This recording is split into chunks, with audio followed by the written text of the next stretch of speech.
jujur dari hati yang paling dalam, tidak ada kemunafikan ini saya sampaikan.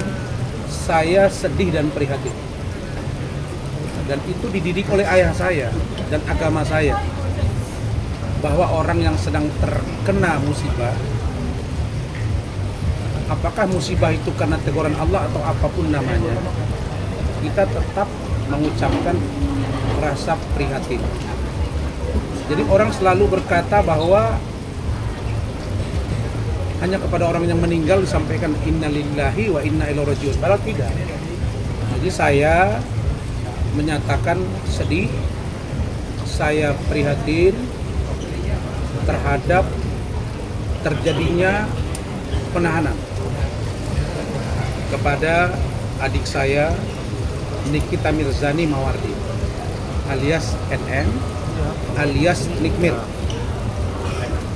Sebenarnya proses penahanan ini sudah saya prediksi dari awal. Dan saya juga sampaikan ke media. Saya meyakini bahwa ketika Nikita Mirzani memenuhi panggilan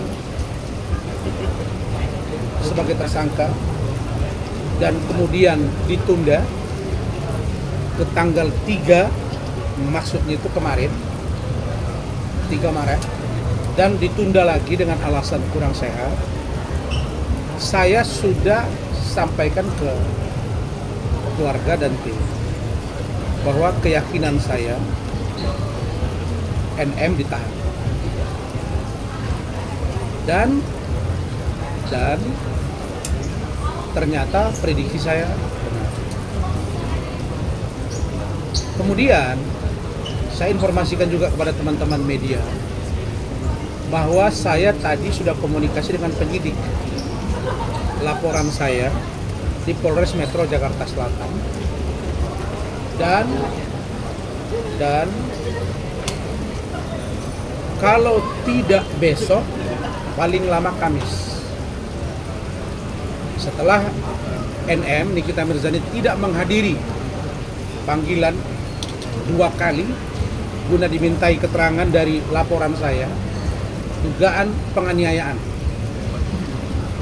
maka selambat-lambatnya Kamis sesuai dengan janji penyidik kepada saya akan dilakukan gelar, dan insya Allah tidak ada halangan akan naik sidik.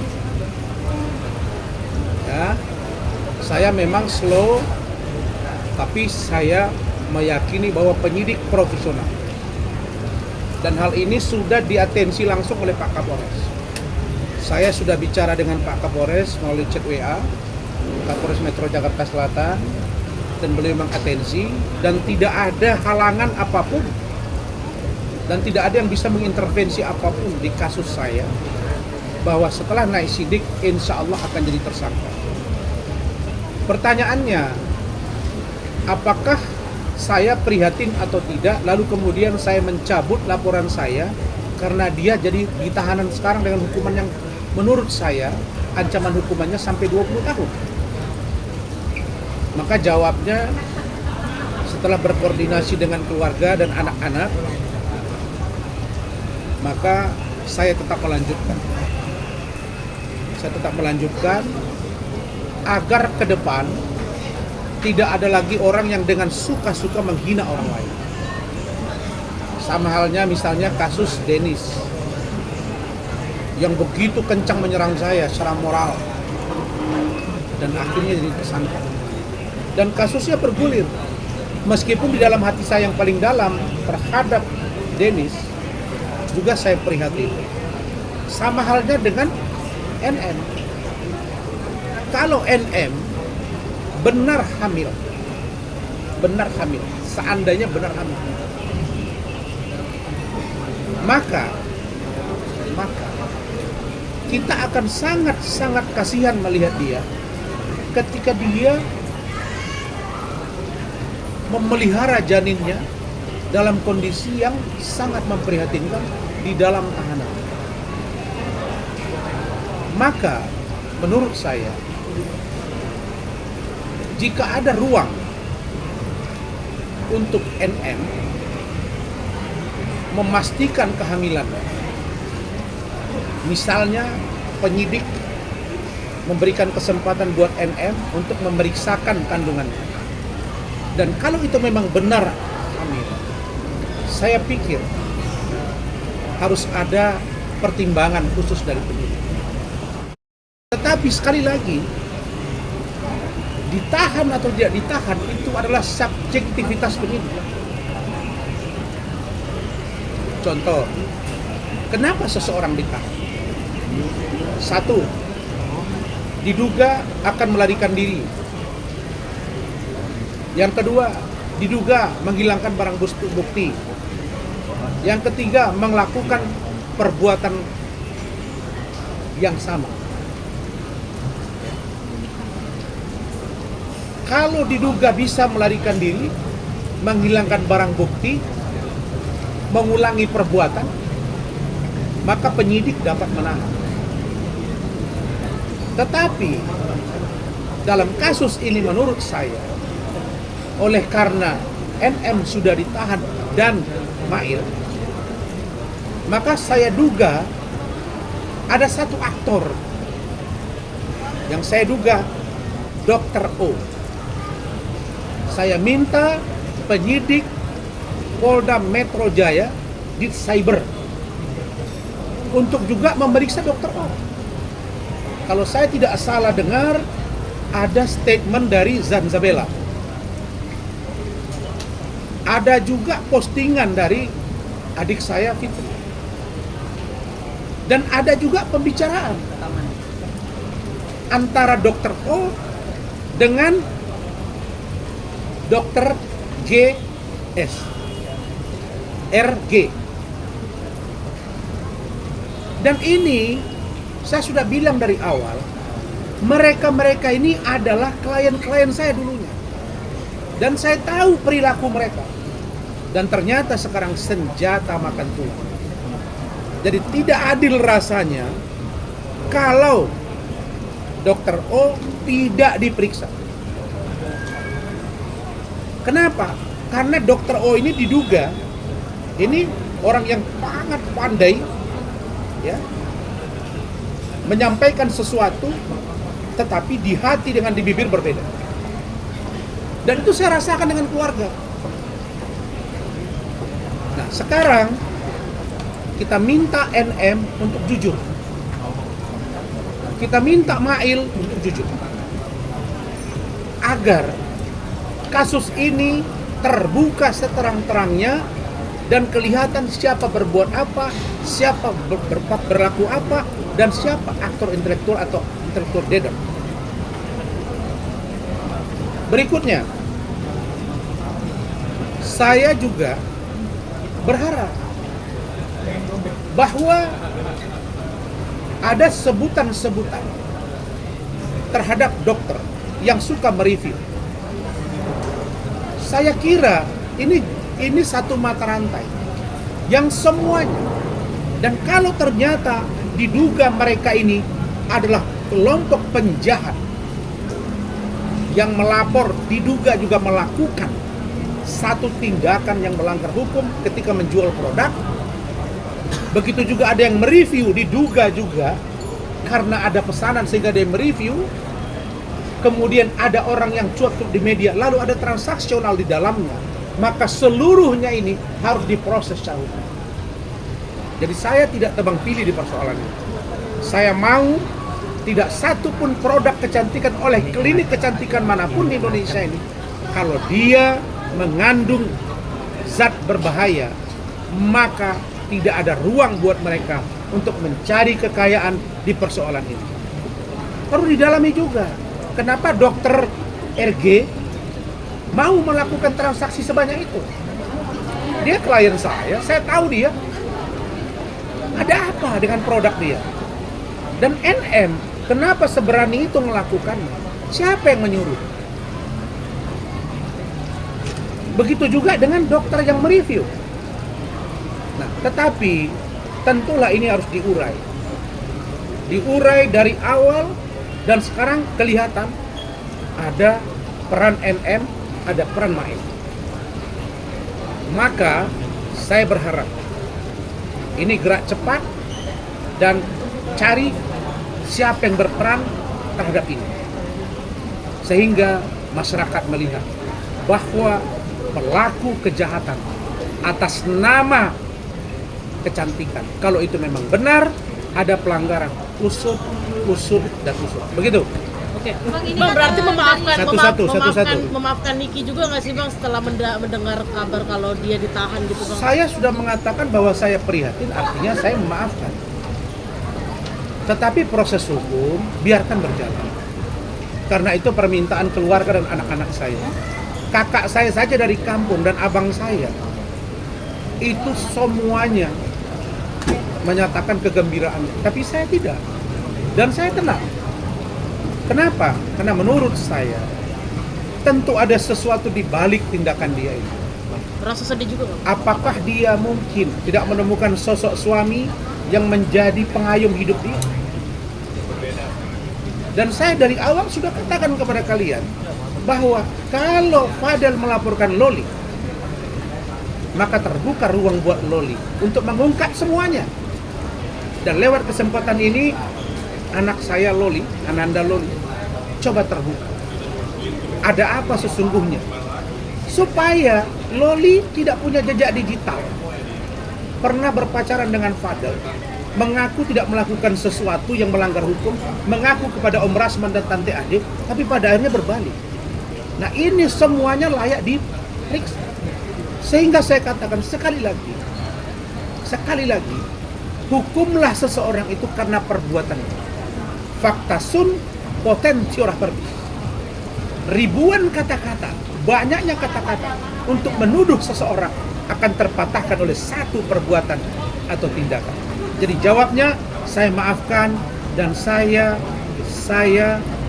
terus menjalankan kasus ini. Saya tidak pernah mendesak. Kalau saya desak, dia dari kemarin sudah naik dengan tersangka. Tapi saya mau melihat jalan mana yang harus duluan. Tetapi sekali lagi, walaupun NM mendoakan saya dan lain sebagainya, saya katakan bahwa usaha dia ada di manusia, tapi Allah yang menentukan. Kira-kira begitu. Sedih juga nggak sih dengan anak? Upload oleh Nikita, Loli menjamin untuk penangguhan penahanan Nikita Mirzani. Pertanyaannya, anak di bawah umur bagaimana bisa menjamin? Kan saya balikkan lagi. Loli sebagai apa? Dia kan anak di bawah umur. Iya, I know. Anak di bawah umur. Kan di bawah asuhan ibunya. Kalau dia menjamin, artinya dia bertanggung jawab terhadap semua tindakan dari MM. Bagaimana mungkin Loli bisa menjamin seorang NM tidak melarikan diri? Uang mereka saja belum satu rumah kok. Jadi itu saya pastikan ditolak dan tidak akan dikabulkan. Dan saya kira Loli terlalu dini. Makanya saya heran, kan dia punya lawyer. Fahmi, kenapa sih nggak kasih masukan? Jangan ketika masalah itu menguntungkan Anda terus Anda bicara. Tapi ketika ada satu hal yang tidak memungkinkan untuk dilakukan oleh Loli, Anda lakukan itu. Atas nama apa? Anak di bawah umur. Anak di bawah umur, bisakah dia menjamin? Tidak bisa. Yang ada itu perbuatan pidana yang dilakukan oleh anak di bawah umur itu sendiri. Kalau anak di bawah umur, contohnya diperiksa di pengadilan tertutup, atau dia aborsi, dia melakukan ada pidana. Tapi kalau untuk menjamin dengan semua perspektif hukum dari banyak pakar, walaupun itu debatable, saya menyatakan tidak tepat kalau NN dijamin oleh Loli. Paling yang memungkinkan dijamin oleh orang tuanya dan atau suaminya. Nah pertanyaannya, suami yang mana dulu? Orang tuanya di mana? Nah, jadi kalau itu saya kira poinnya tidak cukup kuat. Dan saya minta Loli, tolong jangan kamu gegabah. Karena ancaman hukumannya 20 tahun. Dan itu sulit. Apalagi saya insya Allah segera akan naik sidik. Seminggu kemudian akan jadi tersangka, akan diproses. Jadi saya tidak menggebu-gebu karena saya tahu ini akan jalan. Begitu. Salah satu senjata Niki juga Bang, artinya membawa anak, artinya sebagai single parent. Ya itu juga. tadi. Bahwa saya katakan ketika dia mempermasalahkan Loli hamil, dan itu sebuah aib yang besar menurut dia sehingga dia menganggap bahwa Fadel itu orang yang paling jahat. Tapi pada saat yang bersamaan dia mengatakan bahwa hamil 3 bulan. Dan tidak jelas siapa laki-lakinya, karena dia bilang itu adalah pemberian Tuhan sehingga dia harus rawat. Nah, jadi ini orang ambivalen. Maka menurut saya, apakah banyak orang yang bersenang hati? Saya kira, yakin saya banyak. Tapi saya tidak berada di posisi yang senang dia dipakaikan baju oranye. Semua kita pasti ada masalah, tapi berusahalah untuk kita memperbaiki diri, dan kalau saya minta ampun pada Allah dan minta maaf pada manusia. Begitu. Bang, tapi kalau menurut abang dari sisi hukumnya bang, Nikita dapat ditangguhkan nggak sih bang? Apalagi dia kan seorang ibu ya, maksudnya memiliki anak yang masih di bawah umur bang. Kalau menurut abang gimana dia? Lah selama ini dia happy aja. Dia orang yang paling happy, bahkan sudah jadi tersangka masih terus cuak-cuak di medsos. Ya kalau menurut saya, tentu penyidik melihat bahwa ada 2 anak sekarang, bahkan Loli masih di bawah umur, yang menjadi tanggungan dia, ya kan? Tapi orang masih lihat juga jejak rekam dia, bahwa dia sebenarnya dalam kehidupan dia, bahwa ya dengan tindakan dia itu dia mungkin dianggap oleh polisi merendahkan harkat dan martabat, sehingga dianggap mainan. Pertama, dia bilang, nggak apa-apa, saya akan hadapi. Yang kedua, dia mengatakan bahwa dia hamil. Yang ketiga, dia kemarin sempat diinfus sama dokter Oki katanya. Nah, dan sekarang dia datang setelah dia minta tanggal 3, lalu kemudian dia mangkir, dipanggil lagi, dan dia datang hari ini lalu melakukan proses penahanan. Saya kira ini sudah dipertimbangkan oleh penyidik, tentu secara matang sudah dipertimbangkan oleh penyidik. Oke, begitu. Bang, tadi juga pada saat ditampilkan Nikita dengan memakai baju oranye ya, dia terlihat happy, bahagia, bahkan sampai mengibaskan rambut. Kalau abang sendiri melihat gestur dari Nikita tersebut, bisa dibilang tuh Iya, happy. ada orang yang jago berakting. Ya, bayangkan aja dengan cara dia begitu dapat 4 miliar, bos. Kita lawyer aja susah payah. Nah, saya tahu Dr. Reza Gladis, saya tahu Dr. Taubong Mufid. Untuk ngeluarin miliar itu berat, bos. Kenapa sampai keluar 4 miliar? Oh, ini tentu ada sesuatu yang berat. Makanya saya katakan, kalau memang ada peran dokter, oh sebut aja NL, polisi juga kecil. Dan apakah RG ini juga membuat laporan polisi karena apa? Tentu ada semuanya. Lu kalau lu tidak salah, nggak mungkin orang laporin lu takut. Ya kayak saya dicuap-cuapin tiap hari juga nggak masalah. Lah kenapa dicuapin lu takut? Berarti ada sesuatu kan? Makanya saya katakan cari semuanya sehingga ketahuan siapa yang melakukan apa, siapa yang melanggar apa. Begitu. Oke, cukup? Oke. Bang, satu lagi bang. 2 deh, saya satu. Nah, apa? Bang, merasa sedih juga nggak sih? Ini bulan suci Ramadan, baru mulai puasa, terus ntar lagi Lebaran, tidak bisa berkumpul sama anak-anak, apalagi dia baru baikan sama Loli, terus dipisahkan lagi, terus yang kedua anak-anaknya 2 masih kecil di bawah umur. Iya. Intinya Makanya saya katakan, ya hidup itu kan tabur tuai. Ya. Sejujurnya kita prihatin memang, tapi itulah yang terjadi. Gitu. Saya masih ingat dia bilang saya nanti malam akan sholat tahajud kepada Allah Subhanahu wa Ta'ala, kalimatnya begitu. Saya enggak ini. Saya pikir sudah, yang penting ini efek jerah bagi siapapun. Kita nggak tahu rencana bagaimana ke depannya, tapi kita berupaya agar ini lebih baik. Ya siapa tahu memang pertimbangan penyidik berubah karena dia sakit dan lain sebagainya. Kalau udah begini posisinya, saya kira Loli juga nggak salah kalau dia balik ke rumah dia sekarang ngurus adik-adiknya. Karena dia pernah ngomong bahwa ketika NN ditahan, kemudian mereka tinggal di rumah, Loli itu bilang nyaman. Ya kita nggak tahu. Mana tahu nanti ada perubahan sikap atau mungkin dan lain sebagainya. Iya, yang pasti NM ini kan yang paling menjadi pertimbangan dari aspek yang mana? Kalau dari aspek asuhan, saya kira udah lumayan besar-besar anaknya. Bukan bayi kan, mungkin barangkali biaya hidup. Nah, tapi kalau dia kan selama ini kan banyak duit ya, mungkin dia bisa lah. Ya itu tadi yang saya agak berpikir ancaman hukumannya, bos. Ancaman hukumannya itu tinggi dan besar sekali. Begitu, makanya nih nyonya saya ini asik marah. Udah, saya nggak begitu. Nah, apa perilaku dia, biarlah itu menjadi resiko dari apa yang dia lakukan. Begitu. Thank you.